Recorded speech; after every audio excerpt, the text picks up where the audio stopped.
네, 안녕하세요. 지난 시간에 이제 저희가 기능 정의, 프론트 화면에 기능 정의 어떻게 하는지 좀 배워봤었고요. 두 번에 걸쳐서.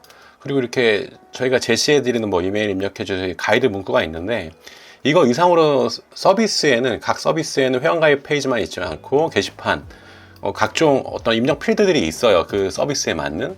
그럼 과연 그 문구들은 어떻게 할 거냐, 그리고 그 유형들은 어떻게 되느냐 할 때, 어떻게 할지에 대해서 확인하실 수 있도록 뭐 이런 쿠팡, 뭐 에어비앤비, 쿠팡도 보면 이제 보시면 이렇게 유효성 체크 메시지가 나온 모습인데, 가장 하단의 버튼을 누르게 되면 유효성에 이제 필터링이 됐기 때문에, 걸렸기 때문에 이렇게 안내 문구가 나와요. 이거에 그 부합하는 조건에 맞는 문구를, 뭐 수치라든지 텍스트를 입력을 해라 라는 뜻이거든요.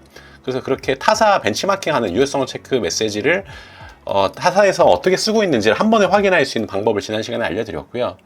예, 오늘은 그래도 이제 어떻게 보면 이 두 가지 방법만 알면, 되어 있는 가이드 문구도 보셨고, 타사에서 문구를 어떻게 하는지, 대표적으로 쿠팡이라든지 에어비앤비 상당히 많은 유저들이 사용하는 서비스잖아요. 그만큼 많이 검증된 서비스라는 거죠. 거기서 어떻게 쓰여 있는지 확인할 수 있고요. 또한 뭐 이미 가입된 이메일 주소입니다. 로그인 페이지로 이동할 수 있도록 편의성을 제공하는 버튼까지 노출시키고 있어요. 네, 이런 케이스도 있는데, 자, 그러면 어드민은 또 어떻게 되어 있나? 예, 저희가 어드민 또 아주 좀 시간 이전에 저희가 UI들은 다 저희가 확인을 했었거든요. 관리자 로그인 뭐 입력해 주세요.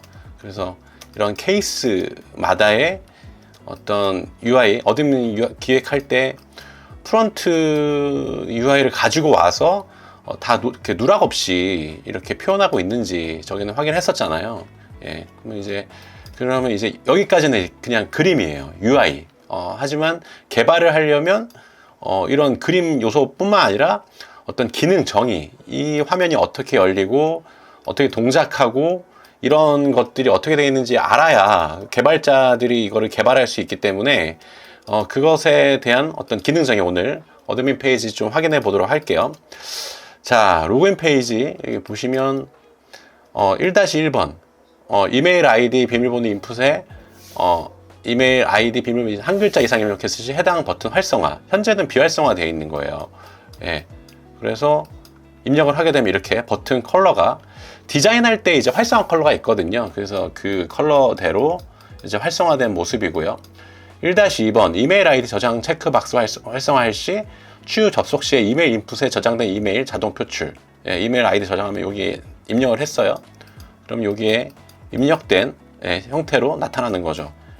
여기는 이제 비밀번호 입력한 모습이고, 이게 체크가 되고 입력된 모습, 그렇게 표출되는 모습이고요.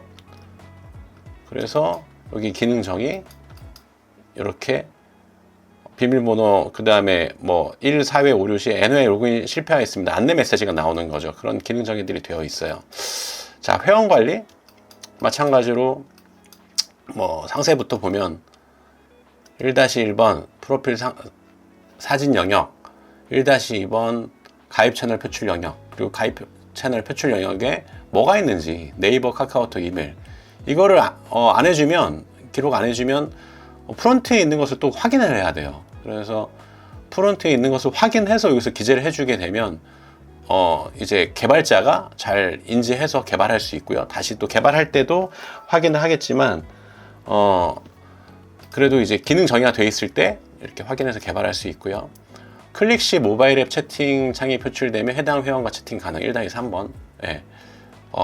이제 이 동네 프로라는 서비스는 고객과 동네 프로 전문가가 채팅을 해요. 근데 더 나아가서 관리자도 이 회원과 커뮤니케이션 할 일이 있을 경우에는 전화, 이메일 말고도 채팅으로 바로 이제 커뮤니케이션 할 수 있는 기능이고요. 그것에 대한 기능 정의. 1-4번 클릭 시 다음 알로 메시지 표출, 비밀번호를 초기화하겠습니까? 확인 취소. 예. 확인 클릭 시 초기화된 비밀번호 4자리가 고객 알림톡으로 발송됨. 동네 프로입니다. 동네 프로 운영센터에서 변경해드린 비밀번호는 다음과 같습니다. 뭐 이렇게 안내 메시지까지 된 모습이고요. 1-5번 실명 인증 상태, 예. 표시, 예, 여기 1-5번인데 이렇게 누락돼 있어요. 네. 이렇게 1-5번 인증 전, 인증 완료 모습이고요. 모든 회원이 인증 완료에 가입함, 뭐 가능함. 그 다음에 한번 볼까요?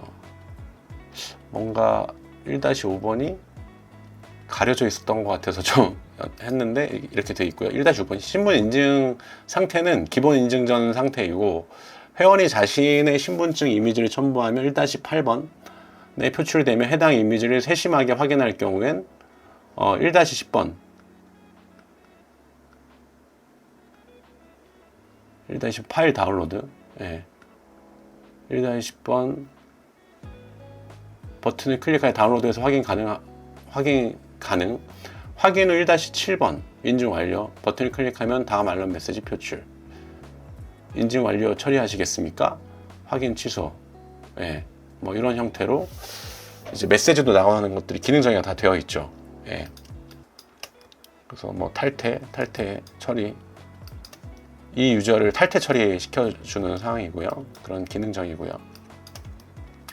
자, 그리고 등록한 서비스가 없을 때 화면, 결제한 서비스가 없을 때 화면. 그게 뭐냐면 전문가 등록, 회원 정보만 보지 않고 이 회원의 뭐 전문가 서비스 등록했을 경우 서비스 결제한 건이 있으면 거기로 바로 갈 수 있는 연결 링크예요. 예. 그리고 자, 그러면 이제 리스트에서 또 보면 최상의 검색 기간 설정, 예. 조건 설정, 그리고 이제 가입일, 여기도 최근 로그인인데 이거를 어떤 걸로 검색을 할 거냐, 가입 기간도. 그러면 이제 여기도 보면 기간의 옵션을 지금 표현이 안 되어 있어요. 그러면 가입일 또는 최근 로그인, 예, 이렇게 해놓게 되면 이 셀렉트 박스가 어떤 걸로 선택을 할지, 최근 로그인 기준으로 검색 기간을 조건을 가질지에 대한 정의고요. 1-1번 검색 기간 조건 목록이고, 그 다음에 날짜는 오늘이 디폴트로 설정되어 있습니다. 우측에 어제 오늘, 예, 뭐 돼 있고, 1-2번 조건 검색 영역, 각 셀렉트 박스에 기본 값이 선택되어 있는 경우 하단의 목록을 전체를 표출하게 되면, 이게 다 전체란 뜻이죠. 조건 목록은 하단에 첨부. 예. 이게 지금 가입일 쪽이 안 돼 있어서 나머지는 다 돼 있어요. 네이버, 카카오, 이메일, 인증전. 그럼 인증전만 선택하면 인증전 된 검색 그 조건만 확인할 수 있고요. 2번 총 몇 건 표출해 주고요. 목록의 개수를 표출하는 영역.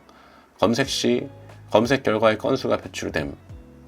관리 버튼 클릭 시 상세 페이지로 이동. 예, 이렇게 해서 이동하는 거고요. 여기 회원 관리 보면 일반 회원이고, 관리해서 방금 전에 봤던 상세 페이지 볼 수 있고요. 정지 회원, 여기 정지 회원인데 정지 회원도 동일하고요. 근데 이제 정지 회원은 여기가 이제 여기 상태값이 정지로 돼 있고, 언제부터 언제까지로 정지 설정을 했기 때문에 들어온 거고요. 그 정지 사유 안내가 저장되어 있는 거죠. 60일, 뭐 90일. 뭔가 플랫폼에서 하지 말아야 될 행동을 한 거에 대해서 뭐 허위 정보 이런 것도 이제 그런 것들이죠. 정지 처리된 거고, 정지 처리됐을 때는 뭐 이제 CS가 이제 필요하죠. 허위 정보가 왜 했냐, 아예 그 계속 영구 정지를 할 수도 있고요. 또는 어떤 이미지를 좀 잘못 올렸을 때라든지 좀 불미스러운 그런 걸 했을 때는 그것의 어떤 상황에 따라서 좀 강하게 또 약하게 할 수도 있고요. 예. 그리고 활동 다시 하게 해주면 다시 그 플랫폼에서 활동할 수 있고요. 탈퇴 아예. 이 유저는 이 활동을 하게 하면 아예 안 된다. 그럴 경우에는 탈퇴를 시킬 수 있는 기능이고요. 예. 그리고 여기 보면 탈퇴 회원. 예. 이름이 누구인지 인지할 수 없도록 성, 뭐 이렇게 형태를 표출. 탈퇴 회원은 상세 페이지 없이 목록만 조출. 예, 이렇게 보여주는 경우도 있지만, 탈퇴는 아예 탈퇴 섹션을 없게 하는 경우도 있어요. 그래서 보시면 아예 개인정보는 없게 하는 게 정석이에요. 이메일도 이럴 수 있죠. 그래서 뭐 구글이든 네이버든 이런 건 알 수 있지만, 이 개인의 정보는 뭔지 모르게끔. 탈퇴원 정보를 쌓을 때의 이점은 어떤 채널로 가입한 사람들이 뭐 탈퇴를 했다, 뭐 사유는 어느 정도다, 이런 정도만 파악할 수 있는 거예요. 정말 최소한 개인 정보가 없이. 예, 그래서 탈퇴란 거는 DB에 해당 개인의 정보는 완전히 그 삭제시킨다. 그래서 이 페이지를 아예 만들지 않아도 돼요. 예, 탈퇴는 그냥 보여주지도 않고, 일반 회원과 정지 회원, 또 정지 기능이 없으면 일반 회원에서 그냥 상세 정보와 이런 그 일반 회원 정보, 상세 정보와 그다음 리스트, 탐색할 수 있는 정보 두 가지만 있어도 되는 것들이거든요. 그리고 리스트에서도 이름, 이메일, 휴대폰 번호 정도만 있어도 되는데 탐색할 때 이 회원의 상태가 어떤 건지 좀 볼 수 있도록 인증 전 등록 결제, 이메일 이런 정도를 보여주는 거예요. 그래서 지금 말씀드렸던 것처럼 이런 기능 정의들이 다 돼 있고, 여러 케이스에서 중복되는 기능 정의들은 제외하고, 왜냐면 동일한 얘기를 계속하면 개발자도 그게 불필요한 시간을 낭비하는 거거든요. 정확하게 다른 부분만 인지해서 이게 다른 거구나, 이 페이지에서는. 예. 뭐 동일한 기능 이런 정도로 또 해줄 수 있는 거죠. 예. 아예 그냥 이건 동일하고 다른 부분만 딱 얘기를 하는 케이스. 예. 여기도 정지 버튼, 요거만 이제 저쪽 케이스에서 정의 안 돼 있어서 여기서 정의를 한 거고요. 예. 예. 이런 형태로 정의를 해주시면 됩니다. 그래서 관리자도 이런 패턴으로 리스트, 상세 페이지 리스트 각 섹션들이 되어 있는데, 그런 것에 대해서 화면에 대한 설명과 그 다음에 전환, 이 버튼을 눌렀을 때 어떻게 되는지, 그 다음에 유효성 체크 메시지, 그 다음에 이런 안내 문구에 대한 정의가 있어야 그걸 내용을 토대로 개발자가 개발을 할 수가 있습니다. 오늘도 개발 어드민 페이지 기능 정의에 대해서 확인해 봤습니다. 감사합니다.